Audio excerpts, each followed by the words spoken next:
നമുക്കൊരു bull's eye roast try ചെയ്യാം. അപ്പോൾ ഒരു പാൻ അടുപ്പത്ത് വെച്ച് വെളിച്ചെണ്ണ ഒഴിച്ച് ഒരു വലിയ ഉള്ളി, പച്ചമുളക്, ഒന്നോ രണ്ടോ പച്ചമുളക് ഇട്ടിട്ട് നല്ലോണം ഒന്ന് വാടി വരുമ്പോൾ 1.5 സ്പൂൺ ഇഞ്ചി വെളുത്തുള്ളി പേസ്റ്റും, പിന്നെ അതിലേക്ക് ഒരു തക്കാളി, ആവശ്യത്തിന് ഉപ്പ്, ഒരു 1/2 ടീസ്പൂൺ മഞ്ഞൾപ്പൊടി, 1 ടീസ്പൂൺ മുളക് പൊടി ഇട്ടിട്ട് അതും നല്ലോണം ഒന്ന് വാടി വരുമ്പോൾ കുറച്ച് പെരുംജീരകത്തിൻ്റെ പൊടിയും കൂടി ഇട്ടിട്ട് പിന്നെ ഒരു 2 ടീസ്പൂൺ ടൊമാറ്റോ സോസ് അതും കൂടി ഒഴിച്ച് നല്ലോണം ഒന്ന് മിക്സായിട്ട് വരുമ്പോൾ നമുക്കൊരു 1/4 കപ്പ് വെള്ളം ഒഴിച്ചിട്ട് അതൊന്ന് വേവിക്കണം, അടച്ച് വെച്ചിട്ട് അതിലേക്ക് നമുക്ക് ആവശ്യത്തിനുള്ള മുട്ട, അപ്പോൾ ഞാനൊരു 3 മുട്ടയാണ് ഇടുന്നത്.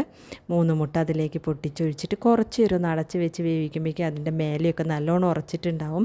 അപ്പോൾ ഞാനിതൊന്ന് തിരിച്ചിട്ടിട്ടാണ് കേട്ടോ എടുക്കുന്നത്. തിരിച്ചിട്ടിട്ടെടുക്കുമ്പോൾ അതിൻ്റെ ഉള്ളിലൊക്കെ നല്ലോണം മസാലയൊക്കെ നല്ല പിടിച്ച് നല്ല അടിപൊളി ടേസ്റ്റാണ് ചപ്പാത്തിക്ക്. തിരിച്ചിടണ്ടെന്നുള്ളവർക്ക് ഇങ്ങനെ ബുൾസൈ മാതിരി നമുക്ക് എടുക്കുകയും ചെയ്യാം കേട്ടോ. അപ്പോൾ എല്ലാവരും ഒന്ന് ട്രൈ ചെയ്ത് നോക്കൂ, സൂപ്പറാണ്.